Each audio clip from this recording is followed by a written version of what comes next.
आप अपने जीवन में नौकरी करेंगे या बिजनेस, या अपना काम करेंगे या नौकरी करवाएंगे लोगों से?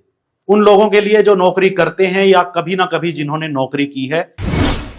जन्म कुंडली का चौथा घर है माता की जिम्मेदारी का, और जन्म कुंडली का 10वां घर है पिता की जिम्मेदारी का है।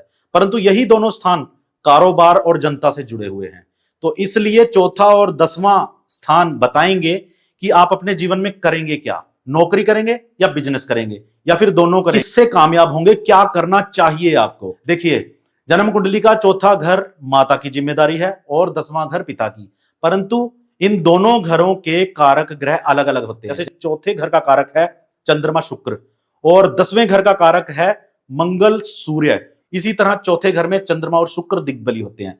जो ग्रह जिस स्थान का कारक है वहां से संबंधित बिजनेस आपको दे देगा, या तो बिजनेस देगा या फिर आप उस स्थान से संबंधित कोई बड़ा काम कर सकते हैं, बड़ी चीज हाथ में ले सकते हैं, बड़ी जिम्मेदारी। जो लोग बड़ी जिम्मेदारी संभालना चाहते हैं, जो वो छोटा काम नहीं करते कभी भी, उनको बड़ा ही प्रोजेक्ट चाहिए, बड़ा ही टेंडर चाहिए काम करने के लिए, बड़ा बैनर चाहिए। तो वो नौकरी भी करेंगे तो बड़े पद पर करेंगे, बड़ी कंपनी में करेंगे, छोटे पद से संतुष्ट नहीं होंगे। तो फिर चौथे घर और 10वें घर पर बहुत कुछ डिपेंड करता है। यदि जिम्मेदारी वाले ग्रह सूर्य, मंगल, बृहस्पति, ये तीनों जन्म कुंडली में बलवान हो, अच्छे अंशों में हो, अच्छी जगह पे हो, स्थिति अच्छी हो, सभी वर्गों में इनकी स्थिति अच्छी हो, तो आप नौकरी के लिए बने ही नहीं हो। यदि आप नौकरी के लिए बने ही नहीं हो तो फिर आप नौकरी कैसे कर सकते हो? आप बिजनेस ही करोगे, और जबरदस्ती अगर नौकरी कर भी रहे हो तो आप बॉस बनकर काम करोगे वहां पर।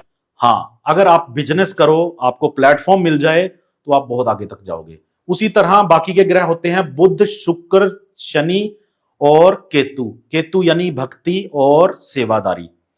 तो ये जो ग्रह होते हैं ये सेवा करने के लिए मशहूर हैं। शनि तो सेवा करने के लिए मशहूर है ही। तो जब यह ग्रह अधिक बलवान हो कुंडली में, इनकी वोट आपको ज्यादा मिले, तब समझो आपको नौकरी ही करनी है, आप जिम्मेदारियों से बचोगे। तो जहां जिम्मेदारी है वो है चौथा घर। 10वां घर है अधिकार। जिम्मेदारी का घर है चौथा और 10वां घर है अधिकार का। अधिकार उसको नहीं कहते कि आपका जन्मजात क्या अधिकार है, अधिकार अपना पैदा करता है इंसान। तो 10वें घर से आपका अधिकार पैदा होता है। आपकी अप्रोच क्या है वो पैदा होती है 10वें घर से। चौथे घर का स्वामी 10वें में, 10वें घर का स्वामी चौथे में। तो ऐसा होता है कि ये बेमेल सा हो जाता है, यानी कि जो बिजनेस करना चाहता था वो नौकरी कर रहा है, और जो नौकरी करने के लिए बना है वो बिजनेस कर रहा है। तो ये एकदम से उल्टा हो गया प्रभाव।